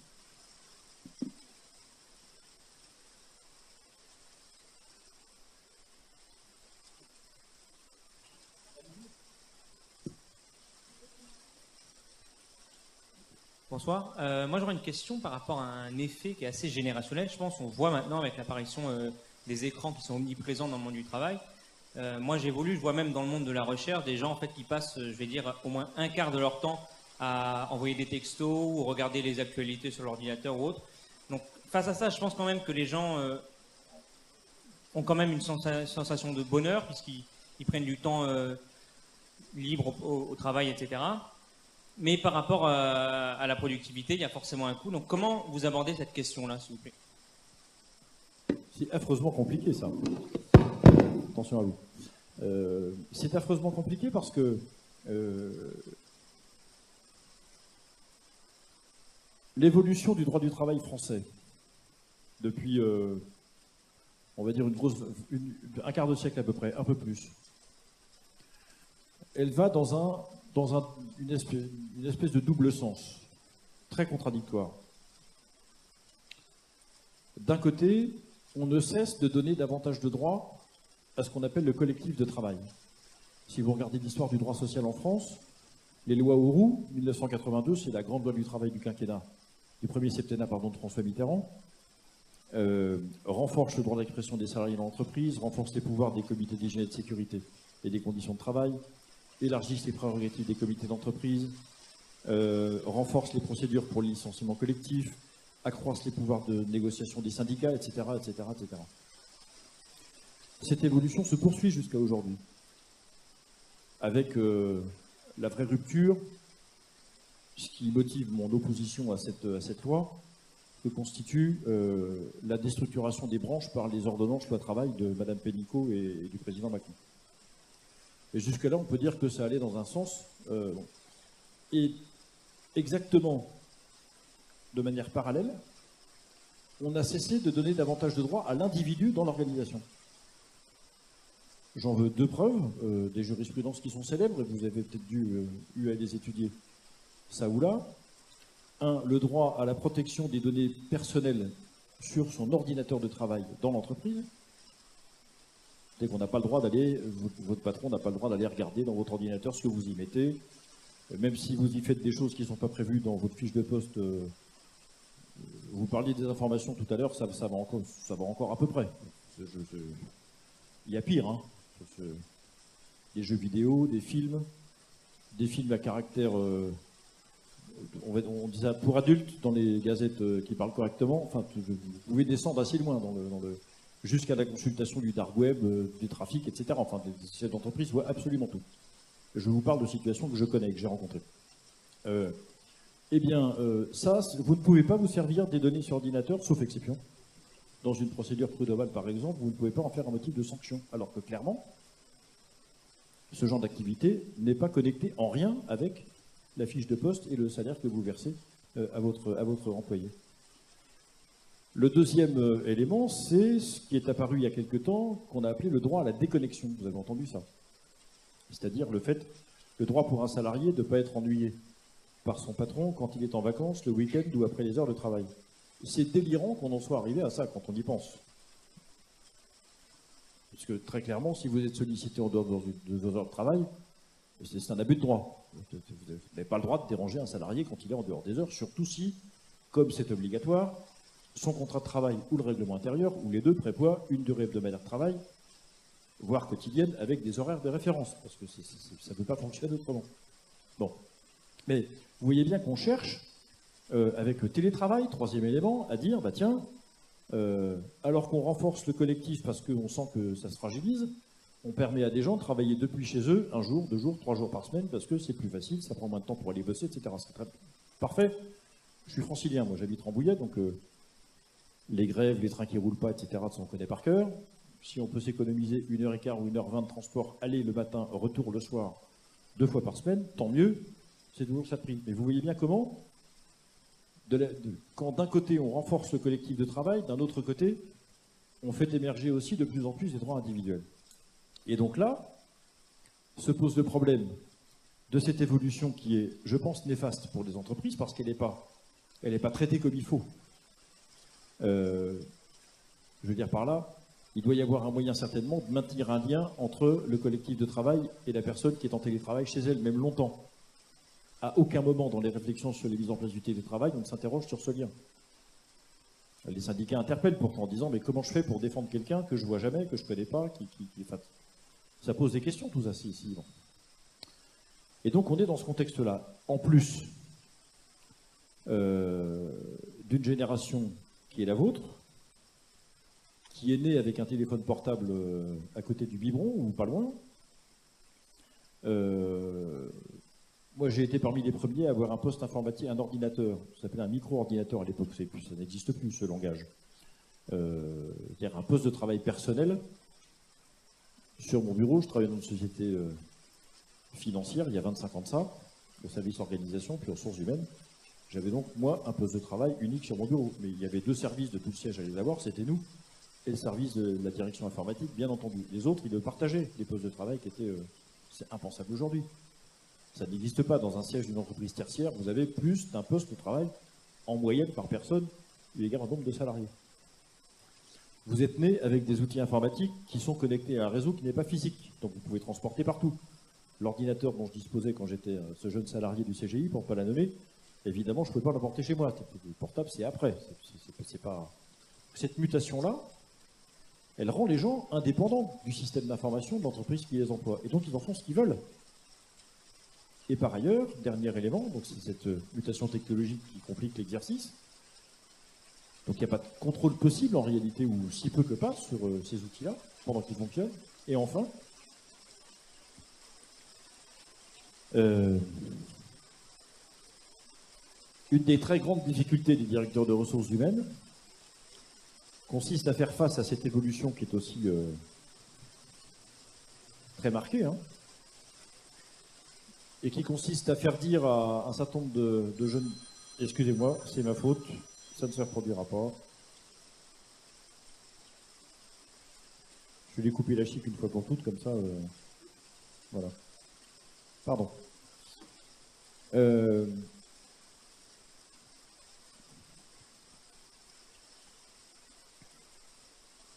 Les DRH ne savent pas traiter aujourd'hui cette question difficile qui est, deux points, ouvrez les guillemets. Comment faut-il que les managers dirigent les jeunes cadres pour faire en sorte qu'ils soient respectés comme managers? Fermez les guillemets, et là je peux vous dire, vous avez 4 heures. Amusez-vous parce que ça va. Dans cette affaire, il y a un décalage total entre le rapport que un certain nombre l'immense majorité en tout cas, des jeunes qui sont au travail aujourd'hui, je parle de ceux qui sont de génération d'après la mienne, c'est-à-dire grosso modo de votre âge, et la manière dont nous appréhendons, nous, le travail, à laquelle les managers sont formés. C'est la différence entre la question de savoir si on peut faire correctement son métier en ayant pour les règles collectives un respect minimum, pour ne pas dire variable. Est-ce que j'ai le droit de faire autre manière de poser la question? Est-ce que j'ai le droit de me comporter à peu près comme je veux dans mon entreprise à partir du moment où je fais mon boulot? Autre question, autre manière de poser la question, est-ce que je peux adopter un mode de vie complètement décalé par rapport à l'habitude de l'organisation dans laquelle je suis, du moment que j'atteins mes résultats et que je fais ce qu'on me demande? Ou encore, est-il contestable, est-ce qu'on a le droit de me faire le reproche de vivre dans ma cheminée alors que la fumée qui sort de ma cheminée est tout aussi blanche que celle qui sort des cheminées d'à côté? Autrement dit, je fais mon travail, qu'est-ce que vous avez à me demander de plus? Ça, c'est une attitude qui est assez répandue en réalité. La difficulté de faire entrer, je ne sais pas que chez les jeunes, hein, parce que malheureusement ça se répand aussi dans d'autres générations, de faire entrer un exercice professionnel, un métier, une équipe, dans un ensemble plus grand, et de les faire, se greffer avec ce qui constitue une organisation, ses habitudes, ses règles de vie, ses méthodes, ses process, etc., etc., etc. Ça, c'est un exercice difficile. Et donc, dans ce contexte, il y a aussi ça, ça rejoint la question que vous posiez tout à l'heure. Après tout, pourquoi est-ce que vous voulez m'empêcher de regarder les informations sur mon ordinateur portable de l'entreprise? Parce qu'en plus, souvent, ce n'est pas celui des... Non. Qu'est-ce que vous m'ennuyez? J'ai rendu mon rapport à l'heure. Il est 9h15 du matin, certes, j'ai pas fini mon café, d'accord, mais je vous ai dit que je rendrai mon rapport à 10h, vous l'aurez à 10h, donc ça va. Ne venez pas me chercher de moi supplémentaire. Ça, c'est une très grande difficulté. Donc je pense que C'est pas par la réglementation qu'on règle ça. Parce que on passera son temps à courir après la technologie, donc on perd son temps. Ça sert à rien, la réglementation sert à rien. En revanche, ce que j'évoquais déjà tout à l'heure, comme beaucoup de problèmes de l'entreprise d'aujourd'hui, ils sont très difficiles à régler parce qu'ils sont culturels. Ils ne sont pas juridiques, ils ne sont pas législatifs. Ce n'est pas des problèmes de process ni de méthode, ce sont des problèmes culturels. Et les managers français sont très peu armés pour régler les problèmes culturels. Ils n'ont pas été formés, ils ont du mal à les identifier. Quand ils les ont identifiés, ils ne savent pas comment s'en dépêtrer parce qu'à leur décharge, c'est très difficile. Et ça prend un temps infini, qui est souvent plus long que l'espérance de vie moyenne d'un cadre dans un poste de cette nature. Donc vous voyez que c'est très compliqué. Ça rejoint donc ce que je disais tout à l'heure. Votre défi dans l'entreprise de demain, quelles que soient les opportunités que vous choisirez, il est culturel. La technique, vous en sortirez. Les produits, vous en sortirez. La finance, vous en sortirez. La France ne fera jamais faillite, soyez pas inquiets. Jamais aucun pays au monde ne contestera la signature de la France. On est bien trop riche pour ça. Ce n'est pas les Lehman Brothers. La France, c'est un peu plus que ça et c'est un peu plus solide. Et Dieu merci, un pays comme l'autre ne fait pas faillite. Sinon, tout s'écroule. Vous savez, il y a un moment où... Vous avez vu le film Too Big to Fail? Vous avez vu ça? Vous n'avez pas vu ça? Oh, c'est pas vrai. Alors, il y a 3 films à regarder. Je ne sais pas si vous pouvez mettre ça sur Facebook, ça va être de la pub, donc ça m'est égal. Hein. Si, comme ça, ils le sauront. 3 films à regarder sur la crise de 2008. Le premier s'appelle The Big Short. Vous savez ce que c'est, de short, vous avez peut-être vu ça, celui-là est très récent. Donc, c'est la crise subprime. Le deuxième s'appelle Margin Call. Vous l'avez peut-être vu aussi, Kevin Spacey, etc. Et le troisième, c'est la suite. Paradoxalement, il a été tourné avant ces deux-là. Il s'appelle Too Big to Fail. Et ça raconte la manière dont le système bancaire de Wall Street, avec le Trésor américain, ont sauvé les 7 plus grosses banques de Wall Street en faisant en sorte que le gouvernement américain injecte des capitaux dans cette histoire. Donc, les systèmes, on trouve toujours de l'argent quand il faut en trouver. J'ai vu, dans ma carrière de directeur cabinet, il y a 25 ans, trouver 20 milliards de francs en une nuit à l'Assemblée nationale pour sauver Air France, hiver 93.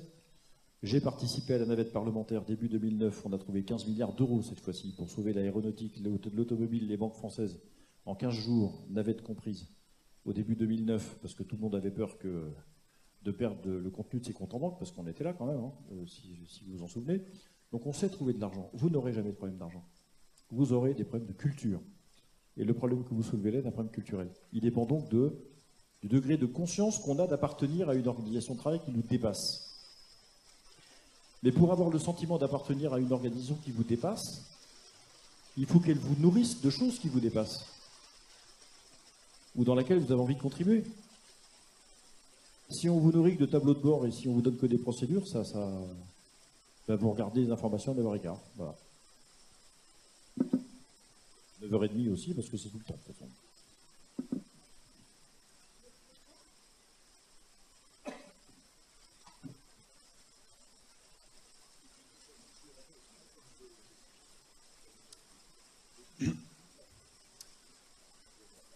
Bonsoir Monsieur Poisson. Pendant la campagne des primaires de droite, vous avez eu une position qui était assez originale par rapport à d'autres candidats. Vous avez un discours très marqué sur la récompense du travail, un discours beaucoup plus social, pendant que d'autres candidats parlaient de supprimer la durée légale du travail, de repasser aux 39 heures. Vous attachez beaucoup d'importance à ce qu'étaient les syndicats, le bien-être au travail et finalement toute la valeur qu'elle incarne. Je crois, alors peut-être vous allez me dire le contraire, vous avez proposé, il me semble, le revenu universel aussi dans votre programme, ce qui est très original d'ailleurs pour un candidat à une primaire de droite, théoriquement. Est-ce qu'il ne faut peut-être pas y voir justement une contradiction entre cette défense de la valeur travail que vous aviez faite et le revenu universel qui peut être dépeint d'une certaine manière comme quelque chose qui serait son contraire. Voilà, je ne sais pas si j'ai été très clair, je vous remercie. Malheureusement, c'est rapide. Le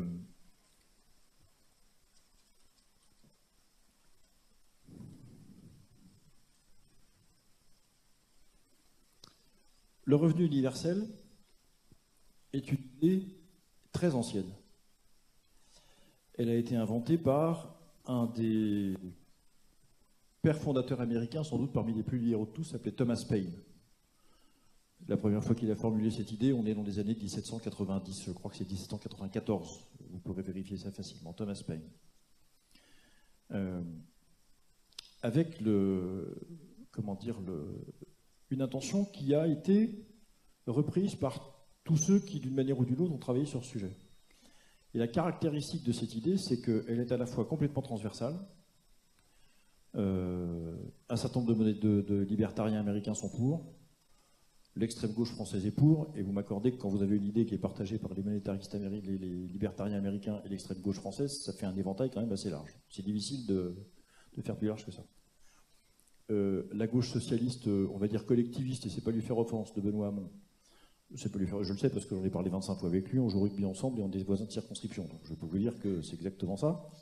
La vision de gauchère collectiviste qui est la sienne, qui est une espèce de revenu de garantie, pour se prémunir des effets d'un chômage de masse encore plus important, d'une numérisation et d'une précarisation du travail encore plus importante qu'aujourd'hui, et du fait que de manière quasi définitive, un certain nombre de personnes seront laissées sur le bord du chemin par cette évolution du travail, ça c'est plutôt une idée gauchère. Et à cette idée-là, qui est un revenu de distribution, c'est un effet de distribution supplémentaire par rapport à tout ce qui existe par ailleurs, donc c'est un droit de plus, d'une certaine façon. Ça, c'est la marque des visions plutôt gauchères du revenu universel que vous pourrez trouver aussi sous l'appellation dividende universel, allocation universelle, revenu universel, enfin vous avez plein de dénominations qui désignent un peu un truc. Bon. Dans la vision qui était la nôtre, ça n'était pas tout à fait, ni même absolument pas la même chose. Alors il faut que je prenne quelques minutes pour l'expliquer parce que, comment dire, c'est une approche qu'on n'entend pas souvent. Un certain nombre d'économistes, ils sont environ 500, doyens de facultés d'Europe et d'Amérique du Nord et d'Asie, pour certains, ont fait le calcul suivant. Alors, les chiffres ont changé puisque le calcul que je vous cite maintenant date du début des années 2000, donc il a une dizaine d'années et plus. Donc les chiffres ont sans doute évolué, mais les ordres de grandeur doivent être les mêmes. Lorsque quelqu'un gagne un salaire de 100, sur ces 100, il y en a environ 20 qui ne proviennent pas de l'effort qu'il a fait lui-même, mais ces 20 sont rendus possibles par le fait qu'il utilise des technologies ou des choses qui ont été inventées par les générations précédentes. Donc quand je gagne 100, je vends ce que vous voulez, comme le loup de Wall Street, je vends des mini-actions à quelques cents par paquet de millions. C'est moi qui fais l'effort de vente, donc je gagne les 80 sur les 100 que je gagne, mais je le fais parce que y a 2-3 génies qui ont inventé le téléphone, puis le téléphone portable, puis l'imprimerie, puis etc. Et ça, j'y suis pour rien. Alors dans cet effort-là, ces 20 en question, qui ne proviennent pas de mon effort, à la fois ceux qui n'ont pas de revenus, eux, par définition, n'en profitent pas. Autrement dit, si on regarde les choses sous la forme des richesses transmises de génération en génération, sous le rapport de l'innovation industrielle et de ce qui sert à faire fonctionner l'économie, ceux qui sont en dehors du champ économique salarial ne profitent jamais de l'héritage des générations précédentes, alors que ceux qui travaillent en profitent pour gagner une partie de leur salaire.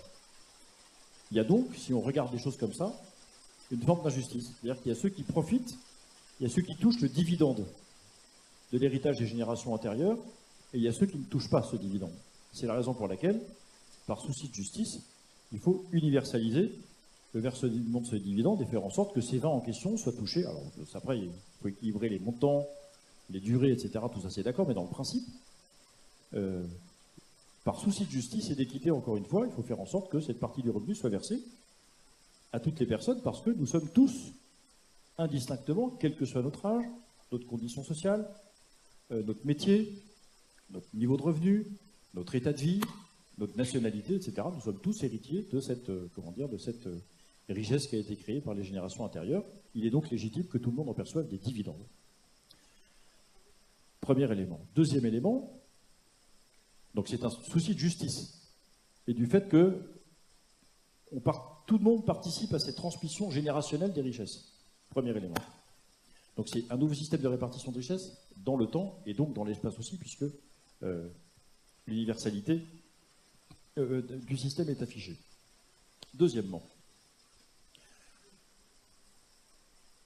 ce dividende universel, dans notre conception, a vocation à prendre la place de beaucoup de dispositifs d'aide et d'accompagnement qui sont versés aujourd'hui. Quand vous êtes étudiant et que vous avez le dividende universel, vous n'avez plus besoin d'APL, vous n'avez plus besoin de bourse, vous n'avez plus besoin de tout comme ça, parce que comme c'est versé depuis votre naissance et que c'est consolidé sur votre compte jusqu'à votre majorité, quand vous arrivez à la majorité, que vous arrivez en fac, à l'école, quoi que ce soit, le patrimoine que vous avez, que la société vous a versé, vous permet de faire face à des dépenses qui... je suis comme vous, j'ai connu le fait de payer sa piole, d'aller bosser le week-end ou la nuit, etc. Donc je connais bien ce régime moi aussi, comme vous le croisez vous.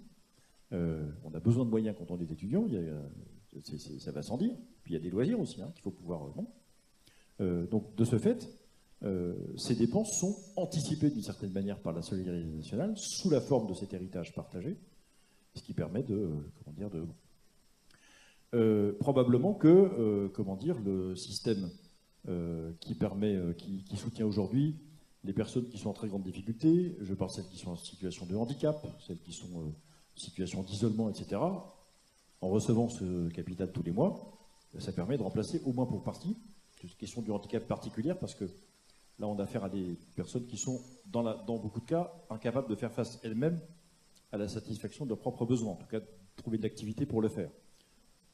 Pas de leur fait d'ailleurs souvent, mais il y en a quelques-unes qui ne sont tout simplement pas en état de travailler, donc il faut pouvoir les aider quand même. Donc vous voyez, ça a vocation à transposer en fait, à changer la manière dont la répartition des richesses créées par le pays s'effectue, ou la distribution s'effectue. Je suis pour l'universalité du dividende universel, pour les raisons que j'ai dites, mais je suis aussi pour que, une fois que cette exigence de solidarité a été réalisée, ou a été atteinte, par ce dispositif, on remette à plat l'intégralité du système des allocations, puisque ça n'a plus... bon. Alors attention, le système des allocations dont je parle ne concerne pas ni la santé, ni le travail. Parce que la santé et le travail sont des systèmes assurantiels, ce ne sont pas des systèmes d'allocation, ce n'est pas la même chose. Vous payez une assurance maladie, ça veut dire ce que ça veut dire, vous avez payé une cotisation. Tous les mois, que vous soyez malade ou pas, vous payez, quand vous êtes malade, vous avez droit au service. C'est comme votre assurance voiture, vous payez tout le temps, puis quand vous avez un accident, quand vous venez vous rendre l'assurance chômage, pareil. Système de cotisation, ça s'appelle assurance pas par hasard. Vous payez une cotisation qui vous permet d'être couvert lorsque vous avez un accident dans votre carrière professionnelle. Pas un accident du travail, c'est autre chose. Donc les systèmes assurantiels sont à mettre de côté. Mais vous voyez bien l'esprit que tout le monde puisse profiter équitablement de la part de richesse créée par la génération précédente, en plus de ceux qui en profitent parce qu'ils ont un travail salarié. Autrement dit, dans notre esprit, ça peut être universel et donc versé à toutes les personnes, depuis leur naissance jusqu'à leur décès, et elles en font l'usage qu'elles souhaitent. Voilà quel est le système. Mais vous voyez qu'on n'est pas du tout dans un dispositif comparable à ceux que défendent, en général, les formations politiques gauchères qui défendent ce dispositif.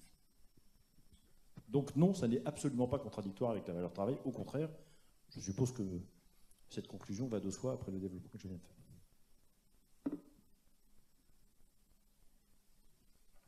Est-ce qu'il y a encore des questions? Si ce n'est pas le cas, je vais poser la mienne, ça ne vous dérange pas. Alors, elle s'adresse plutôt à Lou Vialet, par rapport à votre présentation, qui était... Jean-Frédéric Poisson, j'attends aussi votre réaction si vous avez un commentaire à faire. Ce sera plus pour revenir sur l'Europe, parce que c'est quand même le sujet qui nous intéresse, et bien sûr à la France. Vous avez dit de manière très juste qu'en 1960, la France a essayé, après avoir perdu son empire colonial, de retrouver sa grandeur dans le but européen, mais que cet objectif s'est confronté à aujourd'hui un marché libre qui affaiblirait les opportunités françaises. Si d'un point de vue des institutions fédérales, on peut avoir un accord, est-ce qu'il n'y a pas une voie européenne, est-ce qu'il n'y a pas un avenir européen pour la France qui lui permettrait, si je puis dire, d'atteindre un niveau d'opportunité économique, politique, culturelle, militaire, optimal? Est-ce qu'il n'y a pas une voie qui puisse permettre à la France européenne, résolument européenne, qui puisse permettre à la France, sans la brusquer dans ses structures, puisse lui permettre d'atteindre, qui puisse lui permettre de relever les défis du monde, puisque il me semble que Jean-Frédéric Poisson a aussi parlé que l'Europe deviendrait peut-être un jour le terrain de jeu de la Chine et des États-Unis. Est-ce qu'il n'y a pas une voie européenne qui permettrait à la France de relever le défi, à l'Europe de relever le défi face à ces puissances? Voilà, c'est ma question. Merci pour la question. Je vais essayer de te répondre très précisément. Quand l'Empire tombe, se disloque, explose en 1960, on est en effet dans ce que j'ai dit et que tu as rappelé, on est dans une autre forme de marché unique que le marché unique actuel, qui ne fonctionne pas de la même manière, bien entendu, et avec des espaces qui n'ont pas les mêmes capacités industrielles, par exemple, ou des niveaux de vie comparables. En revanche, on est dans une perspective où on achève ce marché unique, qui était donc une zone de libre-échange entre la France et ses colonies, doublée d'une union douanière. C'est ça un marché unique, avec une monnaie commune notamment, c'était le franc. Et en effet, tu l'as rappelé, j'ai essayé de montrer qu'il y avait eu 2 excès, me semble-t-il, avec finalement la fin d'un projet colonial dans lequel l'économie fonctionnait dans un marché unique, et pour tomber dans un nouveau projet, celui dont tu parles, celui d'une construction européenne qui commence par un marché sur le charbon et l'acier et qui ensuite s'élargit, s'intègre davantage. Et tu remarques d'ailleurs que le marché dans lequel on est actuellement n'est pas délimité, c'est la question que je pointais, il n'est pas parachevé d'une union douanière, et la monnaie qui est notre cadre commun de coopération monétaire, la monnaie est extrêmement, et M. Poisson l'a rappelé, est extrêmement, comment est-ce qu'on pourrait dire ça, peu sujette à être une référence dans l'avenir. Elle est très fragile.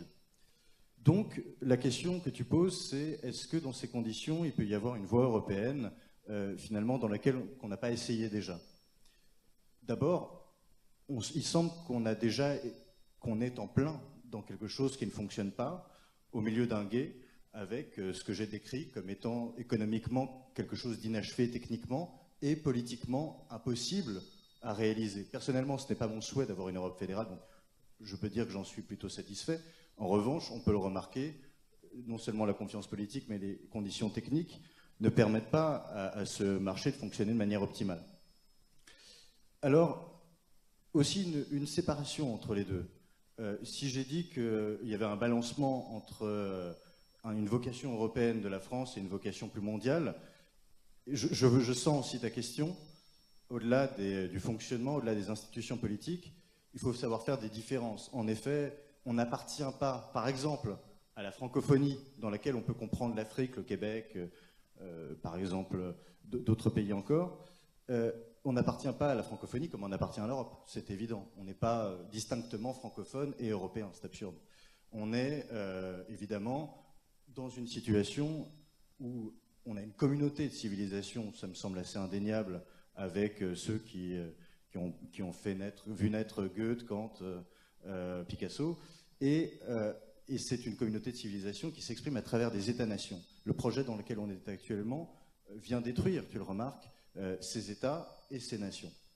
Donc, et tu le remarques aussi, tout ce que Emmanuel Macron peut par exemple dire au sujet d'une défense européenne qui n'existe pas, puisqu'il n'y a qu'une seule armée réelle en Europe, si on accepte l'armée et la marine et l'armée de l'air des Anglais, c'est l'armée française.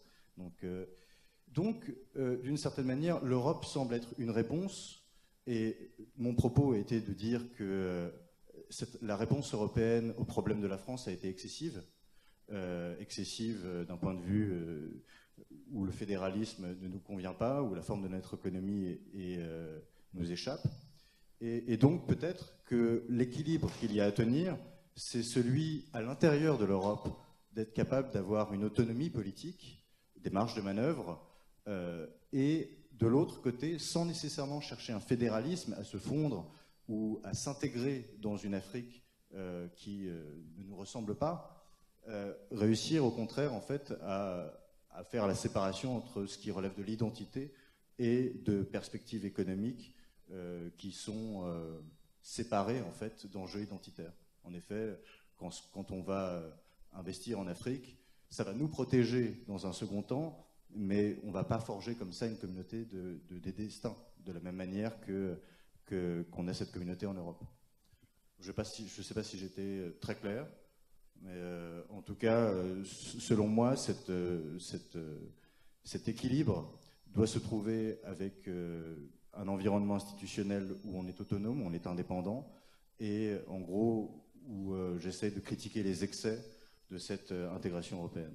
Donc pour moi, ce serait plutôt une coopération sur des projets extrêmement précis, industriels, numériques, avec les autres puissances européennes qui seraient intéressantes, et notamment pour l'Afrique, avec l'Italie, avec l'Espagne, le Portugal.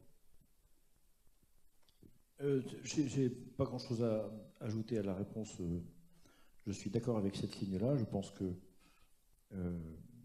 sur le plan économique en tout cas, la seule chose qui soit vraiment compatible avec le fonctionnement actuel de l'Europe, c'est la signature du TAFTA. C'est-à-dire en fait d'achever ce projet ou cette dérive européenne par rapport à l'esprit de la Fondation pour faire définitivement de l'Europe un espace commercial ouvert dans lequel, sans payer de taxes douanières, peuvent importer leurs produits des pays qui ont la possibilité de dévaluer leur monnaie quand nous ne l'avons pas, qui imposent la politique qu'ils veulent alors que nos organisations bancaires, ce que nous ne pouvons pas faire, et qui ont la possibilité aussi d'imprimer des billets de banque à chaque fois qu'ils ont besoin d'un peu d'inflation. Ce qui est une concurrence d'une déloyauté absolue. Enfin, on s'est mis tout seul dans le truc, donc enfin, on s'est mis, c'est pas grâce à moi toujours, mais voilà la situation dans laquelle nous sommes. Nous sommes dans un état de concurrence absolument déséquilibré avec des gens que nous affrontons tous les jours sur les marchés européens. Je ne parle pas des marchés de l'export, des marchés internationaux. 1. 2. C'est précisément parce que le seul projet compatible avec le fonctionnement actuel de l'Europe est la signature du TAFTA, qu'en réalité, il se passe ce qui se passe en ce moment en Italie. Vous avez certainement vu ça. 3 éléments.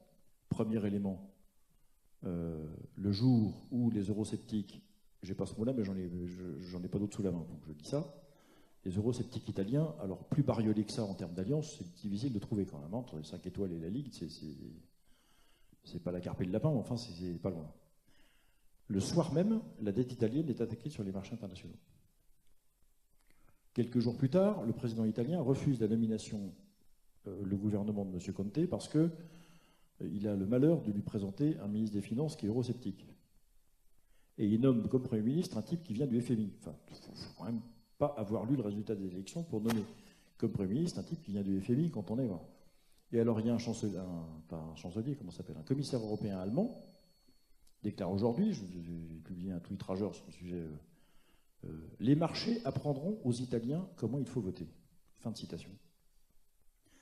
Alors vous voyez, moi je suis européen, je parle 3 langues européennes en plus de la mienne, j'ai étudié le latin quand j'ai fait de la philosophie, je suis profondément, mais profondément, une espèce de produit de synthèse de ces 4 cultures qui irriguent la nôtre, la culture juive, la culture grecque, la culture romaine et la culture chrétienne.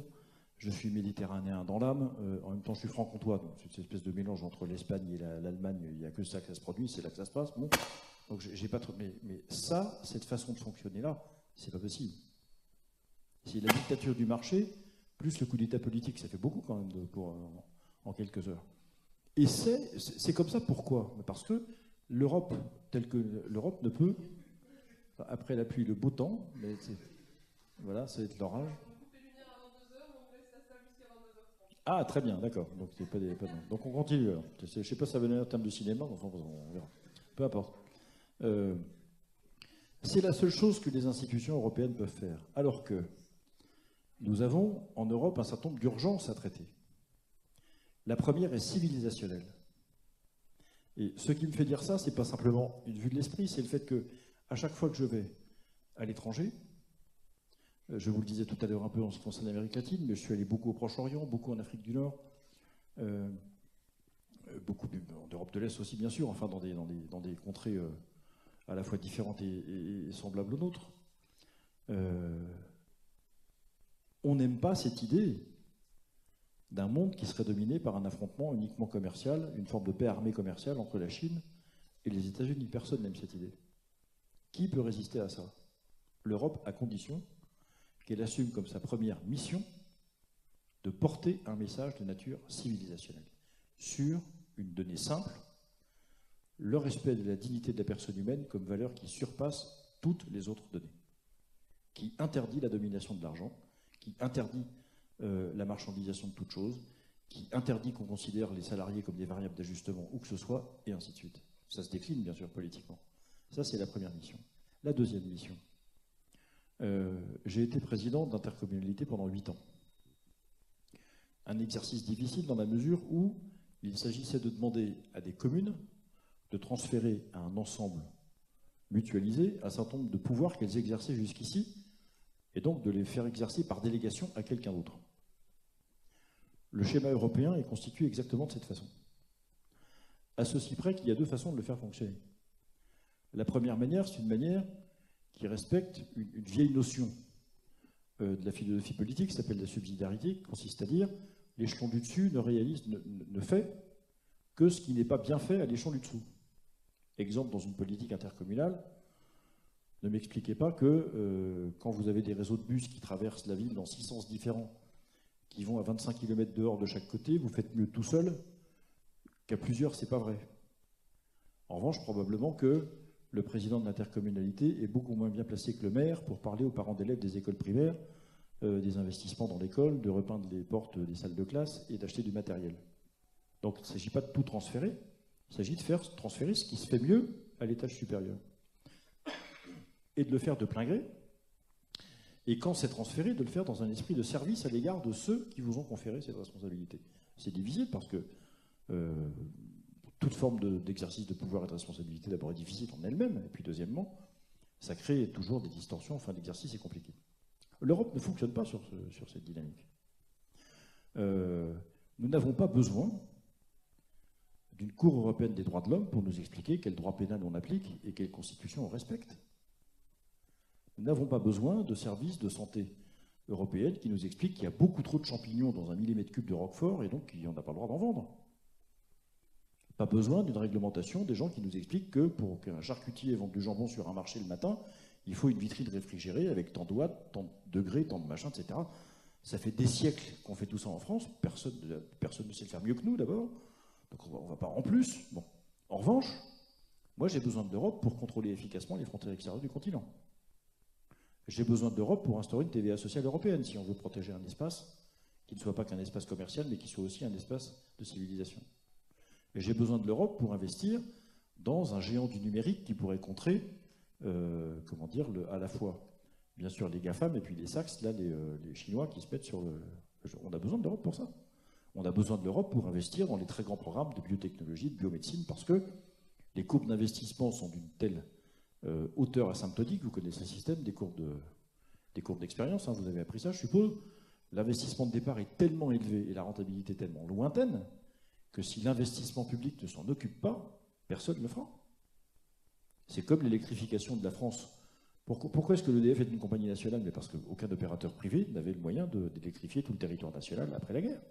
Pareil pour les trains. Il y a des raisons, ça ne vient pas de nulle part, ce truc. On a besoin de l'Europe pour assurer le succès d'un certain nombre d'opérations industrielles qui font que les pays européens, non seulement ne se font plus concurrence sur un certain nombre de produits, mais en plus allient leurs efforts pour aller les vendre à l'extérieur. Airbus, l'agence aérospatiale, il y a un certain nombre d'autres choses de ce genre. Là, on a besoin de mécanique européenne. Il faut une mécanique européenne pour le programme Erasmus, pour faire en sorte que dans 1 an, 2 ans, 3 ans, je ne sais pas dans combien de temps, vous puissiez aller à l'étranger dans le cadre d'échanges, etc. C'est parfait. Mais regardez bien, moins la Commission s'en occupe, mieux ça marche. Les 3 exemples que je viens de citer, Erasmus, aérospatial, Airbus, la Commission ne s'en occupe pas. Et ça fonctionne. Prenez tout le reste, dès que la Commission met son nez dedans, ça foire. N'importe quelle personne sensée commencerait par faire ce constat en se posant la question, est-ce que c'est pas lié à la personne qui s'en occupe ou aux institutions? Donc moi je suis d'accord pour... Il y a un projet européen. Il est d'abord civilisationnel et culturel, je vous l'ai dit. Moi, je ne sais pas si le XXIe siècle sera religieux ou ne sera pas, comme disait Malraux, je suis sûr qu'il est culturel. Alors là-dessus, ma conviction est faite. Un, problème culturel. Deux, une attente très forte de tous les pays qui ne sont ni l'Amérique du Nord, ni l'Asie, parce que l'Asie est dans un autre univers culturel que le nôtre, bien sûr, même s'il y a des attentes aussi dans certains pays asiatiques en ce qui concerne la France. Trois, centrer l'Europe sur ce que les pays européens ne peuvent pas faire seuls. Ne peuvent pas faire seuls. Je suis désolé, vous pouvez m'expliquer ça dans tous les sens. La France n'a pas besoin d'aucun autre pays au monde pour avoir une diplomatie originale et efficace. On n'a pas besoin de ça. Et pardon, on n'a pas les mêmes intérêts diplomatiques que les Finlandais, que j'aime beaucoup, bien sûr. Je déborde d'affection pour les Finlandais, comme pour les Maltais et les autres, sont des pays très respectables, mais pardon, c'est pas la France. Ça nous donne des droits, mais ça nous donne d'abord et avant tout des obligations. Et on n'a pas besoin... Est-ce que quelqu'un peut me citer le nom du ministre des Affaires étrangères de l'Europe? Bien. On voit qu'ils sont en fac encore, ça fait plaisir. C'est bien, mais faites le sondage dans la rue, vous verrez que c'est pas d'une célébrité terrible, et on l'entend pas d'ailleurs beaucoup sur les affaires qui nous intéressent pourtant. Donc ça, on n'a pas besoin. On a besoin, encore une fois, sur des projets qui sont des projets de résistance à la domination sino-américaine, qui sont des projets sur lesquels on a besoin de capitaux et des projets transverses. Moi, je suis d'accord pour des grands projets d'infrastructure transport européenne, tout ça, aucun problème. Aucun problème pour d'échange de tout ce que vous voulez. La libre circulation des biens et des personnes, très bien. Avec le terrorisme, il faut faire un peu attention. Donc, dans le principe, ça me va. J'ai été très heureux de voir que le gouvernement de Bernard Cazeneuve, je crois, ou peut-être de Manuel Valls déjà, je ne sais plus, Manuel Valls peut-être, avait rétabli le contrôle des frontières et profité des clauses du traité de Schengen qui permettent de s'en exonérer pendant un temps donné. Ça ne change rien pour aller en Belgique, en Allemagne ou ailleurs, je vous rassure, mais dans le principe, on a le droit de contrôler maintenant. Donc tout ça, ce sont des choses que les Européens doivent pouvoir faire. Est-ce qu'il y a besoin d'une commission pour ça? Je ne suis pas sûr. Il y a besoin d'agences centrales européennes, certainement. Il y a besoin de services qui pilotent ces programmes, sans doute. Est-ce qu'il faut, je ne sais pas combien de dizaines de milliers de fonctionnaires pour accompagner tout ça? Pas sûr. Et la seule chose que je conserverai intacte dans l'Europe d'aujourd'hui, c'est sans doute la politique agricole commune, parce que ça, pour le coup, même s'il faut revoir les modalités de négociation, les équilibres, enfin, il y a plein de choses à en dire, mais globalement, là, on est dans le projet fondateur de l'Europe, c'est-à-dire quelque chose qui soit une volonté, même si c'est très mal réalisé, très mal mis en place, il faut changer beaucoup de choses, mais le principe est bon. On est dans une mécanique plutôt de partage d'égalité des chances. Le problème de la PAC d'aujourd'hui, c'est que on demande aux agriculteurs français de respecter des contraintes que les agriculteurs étrangers ne sont pas obligés de respecter pour importer leurs produits en France. Et typiquement, il y a des produits chimiques dans les fraises espagnoles que les agriculteurs français n'ont même pas le droit d'avoir dans leur garage. C'est pour vous dire si on n'est pas exactement en situation d'équité commerciale et de transparence. Mais là encore, tout ça repose sur une forme de leurre.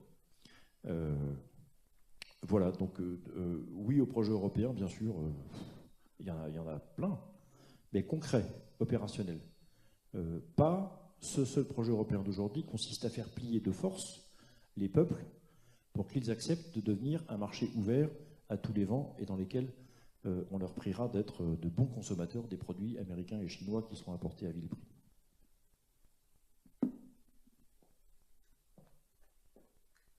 Excusez-moi, juste une dernière question, parce que vous avez dit qu'un des seuls éléments positifs que vous voyez dans l'Union européenne, c'est la PAC. Alors on voit aujourd'hui qu'avec les prochaines orientations pluriannuelles pour le budget de l'Union européenne, la PAC risque d'être négativement impactée. Et dans le même temps, c'est que la France est largement contributrice nette au budget de l'Union européenne. Et qu'aujourd'hui, la PAC se réduit approximativement à être un fonds qui finance les agriculteurs et la politique agricole. Quel intérêt vous voyez dans la PAC que fait l'Europe que la France ne pourrait pas faire elle-même sur ce sujet précis? Ce que fait l'Europe que la France ne peut pas faire elle-même, c'est, même si, encore une fois, je vous le dis, c'est fait de travers, c'est d'apporter aux agriculteurs français, par biais des subventions de la PAC, une garantie de revenus. Parce que si, alors, mutatis mutandis, il faut regarder. Nous sommes contributeurs nets, vous avez raison. Sur le plan de la totalité des dépenses qu'on consacre à l'Europe. Je ne suis pas sûr que ce soit vrai sur le plan du budget agricole en tant que tel. Il me semble que là, pour le coup, les agriculteurs français reçoivent davantage que ce que la France consacre à l'alimentation du budget de la PAC. Il faudra vérifier, mais j'ai une interrogation sur ce point. En tout état de cause, ce qui est vrai, c'est que les agriculteurs ne demandent pas des subventions, ils demandent à pouvoir vivre du fruit de leur travail.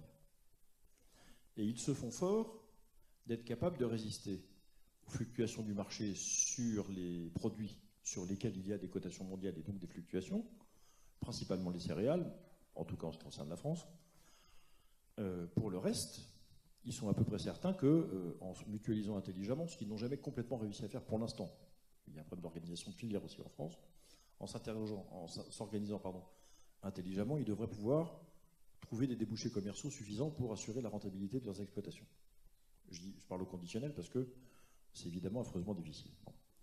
Avec deux sujets à régler qui ne concernent pas les politiques européennes, sont nationaux. Un, la confiscation des marges par la grande distribution. Deux, le fait que nous avons, nous, Français, surtransposé tant de normes agricoles européennes que nous avons nous-mêmes placé nos exploitations dans un déficit de compétitivité par rapport aux producteurs étrangers sur les mêmes produits. C'est l'exemple des fraises espagnoles que je parlais tout à l'heure. Ça existe, ça marche aussi hors Europe. Le blé ukrainien, c'est la même chose. Et vous en avez comme ça des centaines, enfin des dizaines. Donc ces deux sujets-là sont des sujets français, par excellence. Et je maintiens que si effectivement on donnait à la PAC un peu moins de coloration écolo et un peu plus de coloration économique intelligente. Je ne sais pas si je me fais bien comprendre. C'est pas fait pour entretenir les espaces verts, la PAC. C'est fait pour faire de la production agricole, laquelle est destinée à nourrir le pays. Le but et la vocation de l'agriculture française, c'est de nourrir les Français. Voilà à quoi ça sert. Tant qu'on ne met pas ça dans la tête, on ne comprend pas qu'il faut que ce soit des entreprises solides, qu'elles ont des impératifs économiques et capitalistiques, qu'ils ont des problèmes de débouchés de produits, de profit, de rentabilité, enfin comme une entreprise. Bon. Je pense que le système de la PAC est valable dans le sens où, encore une fois, il vient compenser les chutes des cours mondiaux. Mais parce que par ailleurs, on ne donne pas non plus une liberté normale. Je ne suis pas des régulateurs dans l'esprit du tout, vous l'avez compris. Enfin, je suis pour l'économie de marché et j'ai fondé, dirigé 3 entreprises dans ma vie, donc je ne vais pas être contre la liberté d'entreprendre. Et je sais ce que c'est qu'un compte de résultat. Il faut trouver un bon équilibre. La PAC est l'expression de la solidarité européenne en matière d'agriculture, très bien. Mais ça ne peut pas se faire au détriment d'agriculteurs qui, comme les nôtres, produisent dans des normes qui sont exorbitantes par rapport à leur activité, alors même qu'on instaure une forme de concurrence déloyale, sans rien dire, pour des pays voisins ou d'autres productions qui sont identiques. Donc, c'est un problème, ce n'est pas le principe que je remets en cause, c'est son fonctionnement, sous 2 rapports. Le fait qu'elle permet d'une forme de dérégulation, alors même que c'est fait pour le contraire, et deuxièmement, le fait qu'elle soit beaucoup trop teintée de verdure et pas assez teintée d'agriculture.